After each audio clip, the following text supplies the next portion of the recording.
I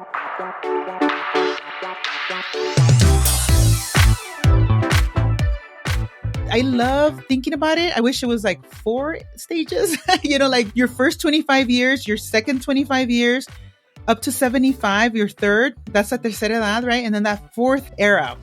And I love thinking about life in eras, right? Because it is kind of like, what are you positioned to do best at this era, at this moment in time? Women are often told that they can do anything or be anything, and that is certainly true. But sometimes we interpret this to mean that we must be everything at all times. So, how often do you take the time to map out your career anticipating the different stages of your life? How do you plan or pivot when it's time for something new? Hi, this is Diana Bernal with Corner Office Latinas. I'm a career strategist who guides ambitious Latinas through major career moves so they can reach their career goals. Today, I speak with Dr. Violeta Garcia, systems designer and founder of Ecosistema Design, about how to view your career through the different eras in your life. We talk about getting out of your comfort zone to try new things or even launch a new business. So if you are enjoying this new season of the podcast, by the way, and I hope you are, don't forget to subscribe and drop us a review. Thank you. And now let's jump in. Hi, Dr. Garcia. Thank you for being here. Thank you so much for this great opportunity. When we talk about designing our careers and designing our lives, you'd like to look at these different milestones. Tell me a little bit about how you work with clients on how they can design their careers. Oh my goodness. This conversation comes up whether you're 17 years old or 70 years old. And I got to tell you, for many reasons, right?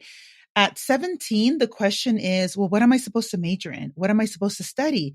And one of the questions that I love to ask is, instead of focusing on one major or one career path, I love to ask, what kind of problems do you want to solve in the world?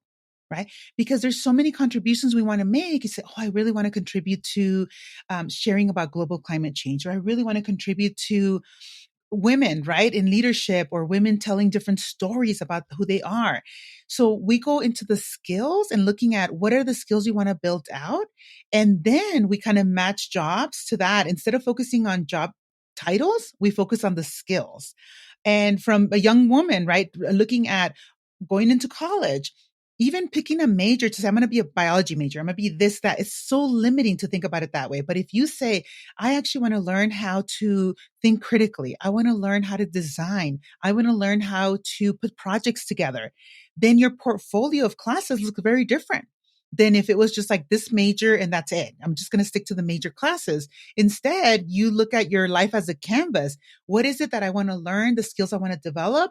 And that really creates a whole person instead of just one person that's kind of thrown into a box that may or may not fit them. So an activity that I love doing, whether, like I said, 17 or 70 years old, is I like to map out, what is the timeline? What have you accomplished? What skills have you learned throughout your lifetime? And, for young people, my daughter just did this activity recently and she was like, Mom, I learned to walk. That was pretty amazing when I was little. And I said, yeah, most of us don't think about it that way, right? Think about a skill you want to learn that you're like, I'm not really good at this. Even podcasting, right? I've never recorded a podcast before, but I can figure things out. And then your first podcast, maybe you weren't like, well, that kind of turned out okay. There's room to grow. You gave your first step, right? But we never say to a child, see, you could never learn how to walk. Too bad. But instead we say, yay, you took one step, right? And then we cheer that on. As business owners, we are so hard on ourselves, right? If we can't figure something out in the first time, we act like it's the end of the world. And so I always think about that too, as we design our lives. It's like, we don't know how to do everything. So what is it that you want to learn next, right? And how do you focus on that? And then how does that take you to the next level? And then how does that take you to the next level? You have a whole lifetime ahead. Yeah. And I think so much of what you're talking about is the growth mindset, being able to learn and accept the fact that we don't know everything all at once, and assessing where we are and where we want to be gives us that opportunity to fill in the gaps, to go take another class or go get a graduate degree or to advance ourselves. So in particular, tell me a little bit about your work with women who are probably 40 something and having that desire to make a change, but they don't know where to start. Yes. Well, right now I'm actually working with two sets of women. One is they're women who it's their first CEO position, or the first director position or VP, like kind of like going into the C-suite. And it's the first time they do this, right? So they have a story in their head about what it should look like. And when it doesn't match up, they feel like failures. And so I say, it's not failure. It's really learning as you go. And what does that look like? And what do you want that experience to be? Imposter syndrome kicks in really, really, really fast and really heavy. But it goes back to society. There's all these shoulds. You should be doing this. You should be doing everything all at once, raising kids, having the CEO role, keeping your house intact, all these different things. And it's almost giving them permission to say, you're human. You're a human being. And living a human experience. So what do you want that to be? Instead of thinking I have to be perfection, it has to be to perfection. And if I make a mistake, then you beat yourself over and over again instead of saying, yep, that's me being human again. Right. And now how do I learn from this? And how do I, what do I decide to do differently in the future? And so that comes up a lot with the women in those roles. And then I have the younger women who are more in career transitions. They just want community. So I have the group coaching program for that. And it's also really fascinating because they say, I'm the only Latina. Yeah. The only Latina. And I'm treated like I'm a child. I'm treated like this and that. And so we help support them to make sure that they know their worth and they know that they have a voice. They've always had a voice, right? But how do you step into that power? So those are the two groups of women that I'm working with right now.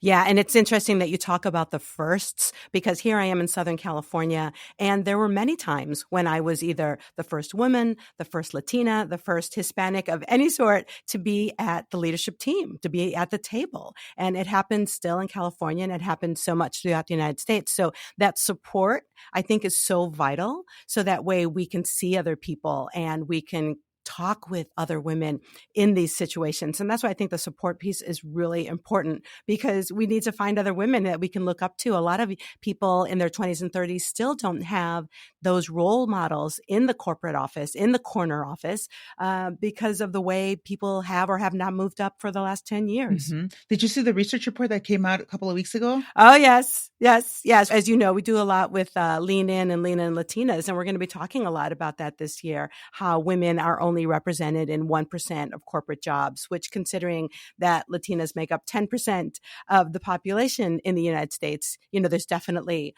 some work to be done. So talk a little bit more then for these women about some of the different times in their life. I think women think that they need to have kids by a certain time or their career for a certain time. How do you help them navigate those waters with, motherhood or family and their careers?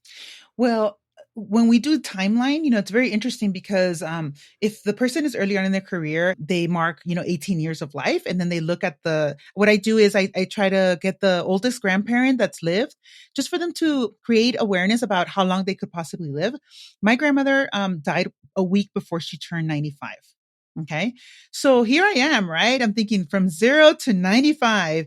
And here I am in my 40s and it feels like, oh my God, this is it, right? I'm thinking, no, this isn't it. We have, in Spanish, we refer to the retirement age as the third life, la tercera vida, right? Like tercera edad. And so I love thinking about it. I wish it was like 4 stages, like your first 25 years, your second 25 years, up to 75, your third, that's la tercera edad, right? And then that fourth era. And I love thinking about life in eras, right? Because it is kind of like, what are you positioned to do best at this era, at this moment in time? So in your early 25, from 0 to 25, right? That is your time to create. It's like, this is me exploring. This is me, kind of seeing what's out in the world. I find it surprising and almost like horrifying, if you really think about it, that we make people choose their careers at 17 years old. Right? Isn't that silly? Right. It's so silly because I'm thinking, God, wouldn't it be awesome for them to explore different career options, almost like rotations and internships for like a good couple of years, for them to really get a feel for what are all these jobs and how can they contribute to the world, right? But instead we say, nope, you have to marry a major and then you have to go into that career. I was a biology major in my undergrad. I didn't even go into, I did research science, I was a research scientist for several years, but that is not what I do today. Right. And I do have a doctorate in ecology, but it's all those skills that I learned, I was able to transfer them. And now I help build better people systems and build better organizations, look at their entire system. Right. So those skills are still transferable. So then look at 25 to 50, right? That is what time during this stage of my life Do I want to have kids? What time do I want to, grow my career? And here's the irony. Right now, it's such a clash, right? Because as women go into middle management positions is when they start having children. Yeah. We don't allow that return to be like, hey, let's pick up right where we left off. It's all of us like, nope, it just passed you. And now you have to come up with your own thing if you want to succeed, right? There's just a mismatch in terms of how we perceive a woman's worth in terms of that.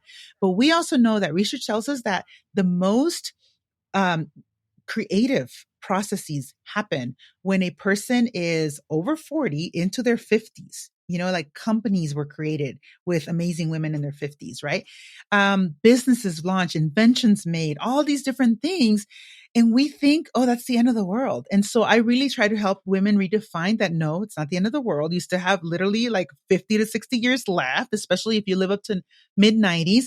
And then I also think about that too, because it's interesting. I even jokingly with my husband, he's like, oh, I can't wait to retire. Everybody has this, I can't wait to retire. And then they retire and then they realize, now what? Yeah. I have nothing to do with my life. So there's a whole nother stage to think about. And for me, for example, that's the stage of my life where I'm not going to be growing my business or expanding at that point. I'm just going to be coaching, right? And still helping young people, probably that right now it might be hard because many of them don't have the income streams or don't have the money to pay me necessarily. So I'm thinking, okay, I need to earn a living. And then at that stage, maybe I want to do pro bono work, right, with young people to make sure that they still have these tools and I still contribute in one way, shape, or form to society.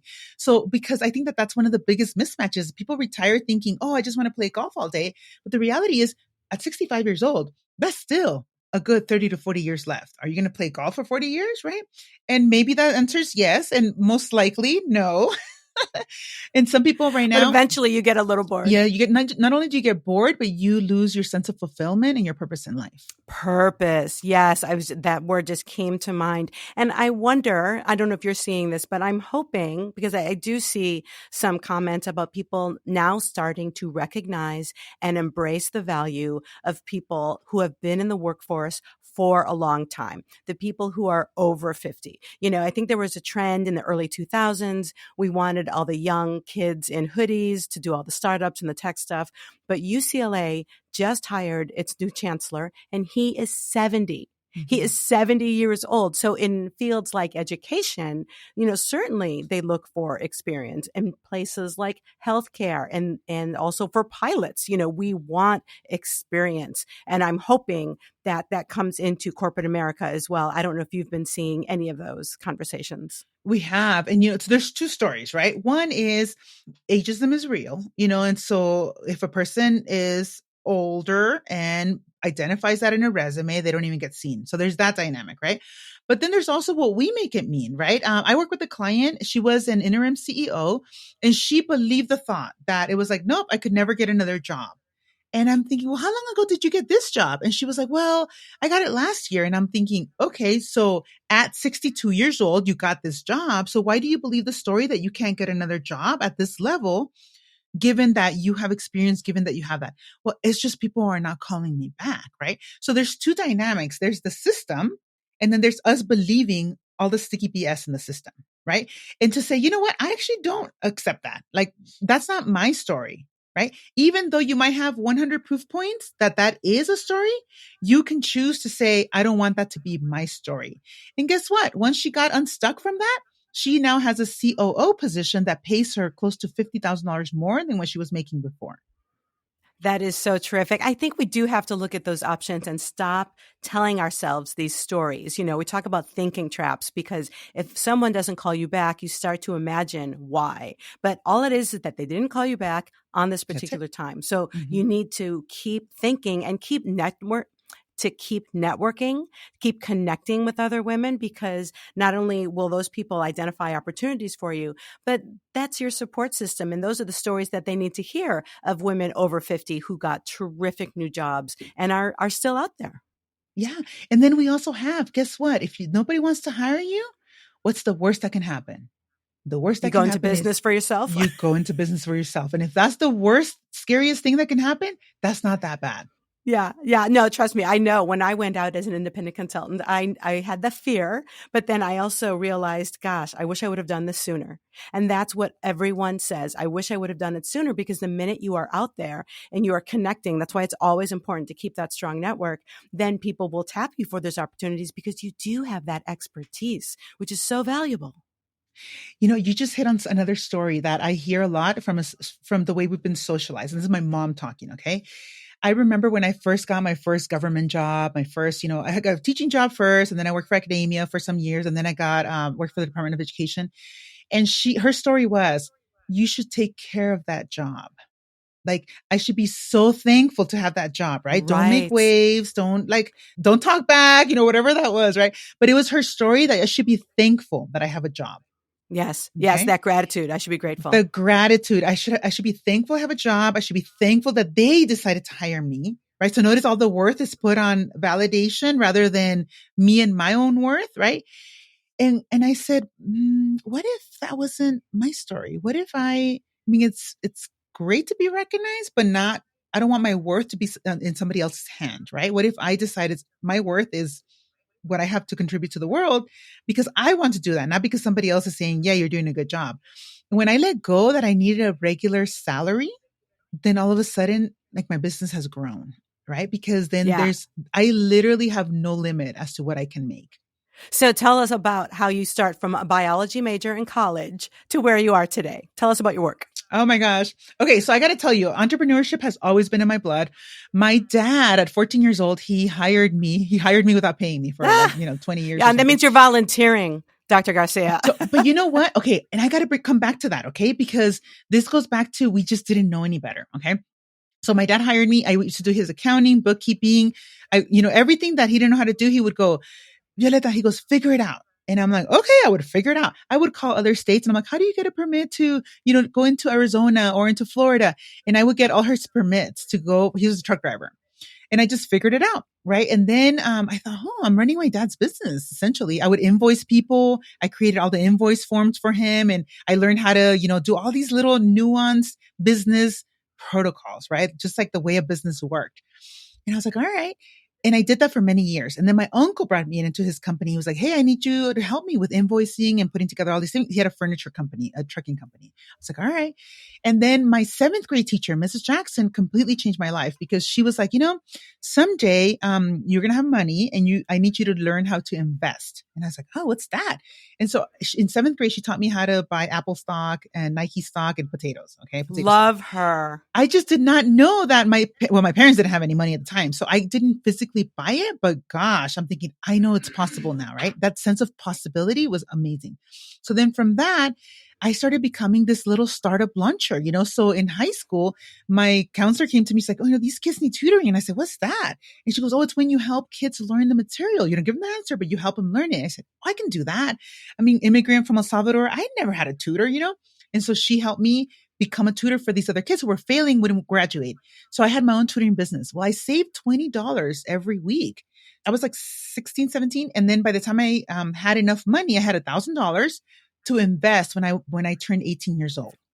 So that was my first investment. Imagine now, 23 years later, not to mention. Good for you. That's a lot. Exactly. Because that every dollar in that investment has grown 56 times, essentially. Yeah.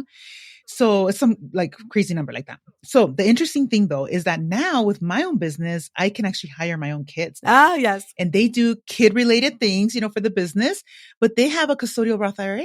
And that's something that most people don't even know that they can actually do, and they're hired by the business. They work for the business and they're 10 and 13 years old and they have retirement accounts already, which is fascinating. But my mom used to have this saying, es que yo no sabía.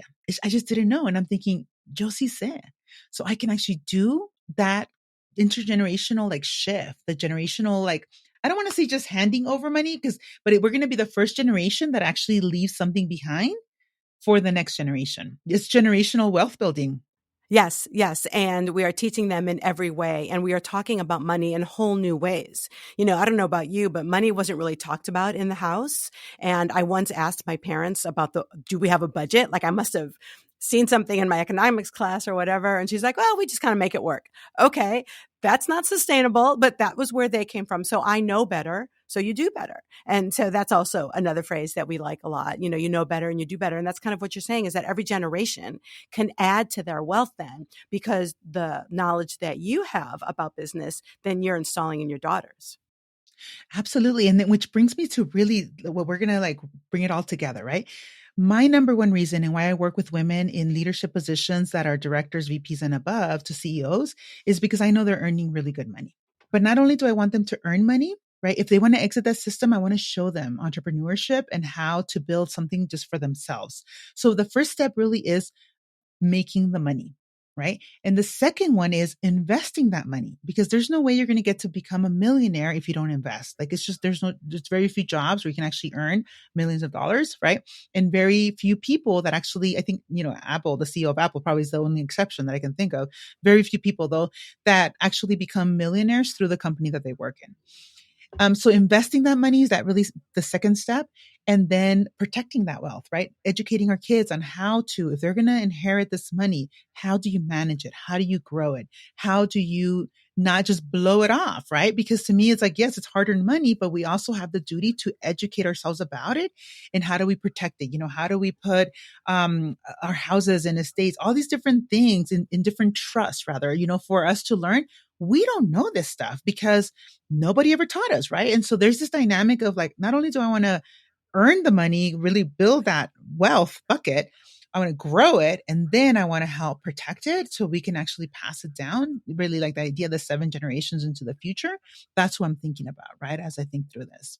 Yeah, and that service part too, thinking that you're taking care of your family for generations to Mm-hmm. come. Right. That's got to be Mm-hmm. sort of the inspiration for some people to make more money to get ahead, because I feel like some women think, well, I make more than my parents made. I'm doing Mm-hmm. okay, but you can be doing better. Well, and it brings us to the whole full circle. Like we don't negotiate pay because we should be thankful, right? Because I remember my husband, his first job, he was already making more than his parents ever made, right? Not to mention now he makes several X times above that. But we don't see it as like, sometimes people throw like, I want the confidence of a mediocre white man, because it's like they'll ask for it and we just sit there and we don't even ask for raises, right? Or we don't even think I do deserve it. My expertise, the years that I've been doing this, what I can do in 1 hour is very different than a person who's been doing. It'll probably take some people a month to do some of the things that I know how to do, and I'll just crank them out, right? You're paying for that expertise. And for women, I also work at, how do you step into the money not being a big deal? It's just a number, right?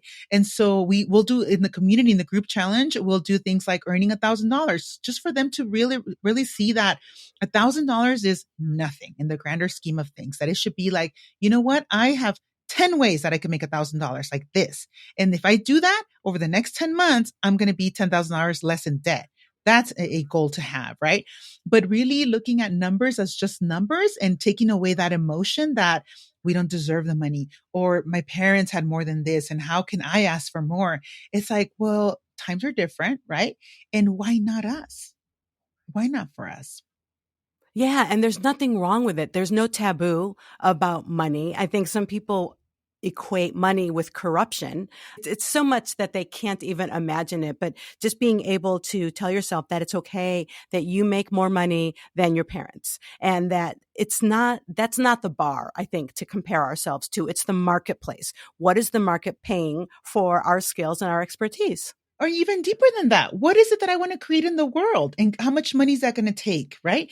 Because to me, one thing that the most feared reason that people don't leave their jobs if they wanted to launch a business is because they have health insurance through that job. And I got to tell you, once you put a number to that and say, you know what, even if it costs $1,000 a month, right? Health insurance, whatever that number might be, once you know the number, and that $1,000 loses its value, meaning that, oh yeah, $1,000 is nothing, then that fear goes away. Then you can create whatever you want, right? Because to me, it's like, yeah, what if you wanted to have a house at the beach and a house in the mountains and a house in the city? Why not, right? Why not for us? We think other people should have access to this, but we don't believe that we can. And to me, that's really what I love, seeing that transformation, to say, wow, you can do this. And now you're leaping. You're taking the leap and you're saying, yes, we can actually do this. And why not for me? That's what I love, just seeing that transformation. And like I said, getting unstuck from the sticky BS, because I feel like that's something that we stay in our place because society tells us. But what if we didn't? What if we said, no, I'm actually writing a new book. Nobody has written this book before because no one has lived the life I have, right? But what if I could? And what Yeah. if I could do whatever I wanted? Like, and then the saying of like, not everything at once, but what would I do first? What would I do second? What would I do third to get everything done that I want to do in a lifetime and actually plan for it? Yeah. So when you mentioned getting unstuck, and I think that's so helpful because that's exactly where a lot of women are. They are stuck.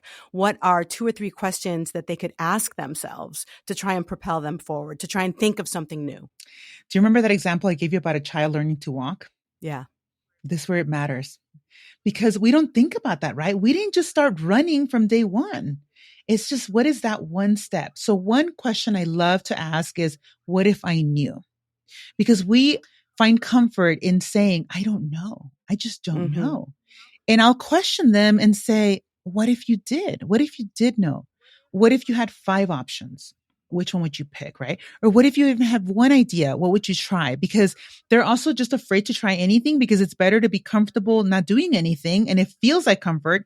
Or whenever somebody wants to launch a business, I think it's so fascinating that we find comfort in building a web page, getting a logo, finding branding colors. And I'm like, have you made a sale yet? Do you know what you're selling? Do you know what you're doing yet? Yes. Yes.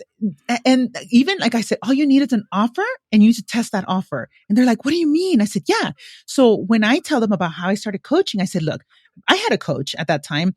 And this coach said, what is your minimum viable product? Like, what is it that you need right now to get your coaching business off the ground?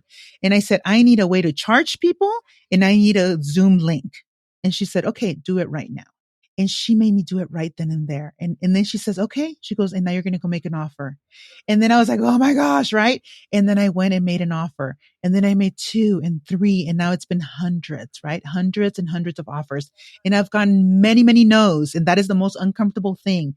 So what I see women do is just avoid that part, and your business cannot grow if you're not making offers. So instead we kind of go back to the warm, fuzzy blanket, behind the scenes, doing all the work. And it feels like we're so busy. And then when I ask them, what's the outcome? What's the product, right? What have they created?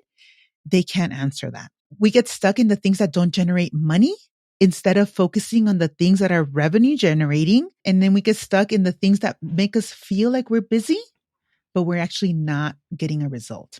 Yeah, I can't tell you how many people, when I went out on my own, people would say, do you have an LLC? It doesn't matter. I'm like, no, I don't need an LLC. I know. And I met this other woman who was doing this nutrition program. Oh, I got my website. I got my LLC. Who are you selling? What are you selling?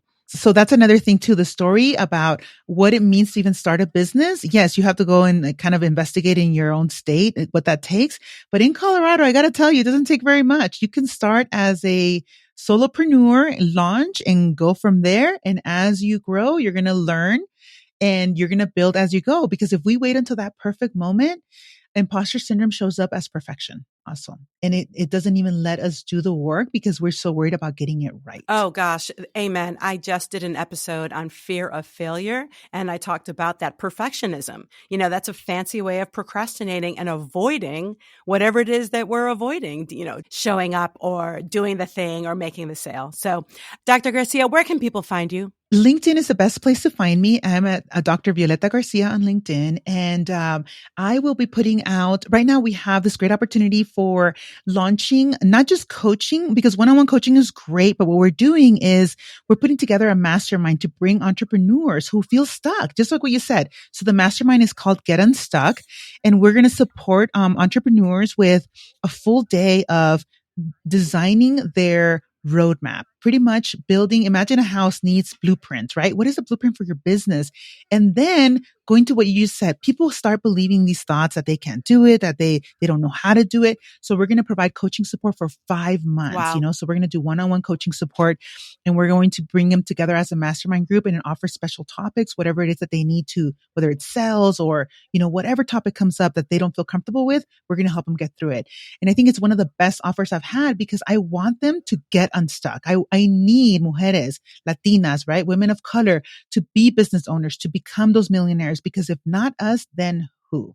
So you can find me on LinkedIn. My communications person has been working really hard to get me on Instagram because I'm just like, you know what? I need to focus, right? I need to get the work done.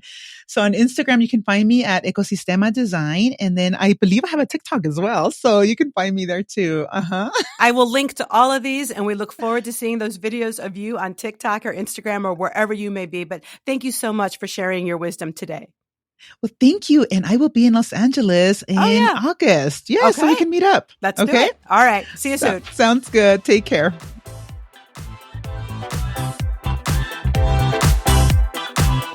Thank you for listening. For more, visit cornerofficelatinas.com, where we give you the framework, inspiration, and support you need to reach and thrive in the corner office. We have some free downloads on the website, where you can also sign up for our e-news, so we can keep you posted on workshops and events coming up that you will not want to miss. That's cornerofficelatinas.com. See you next week.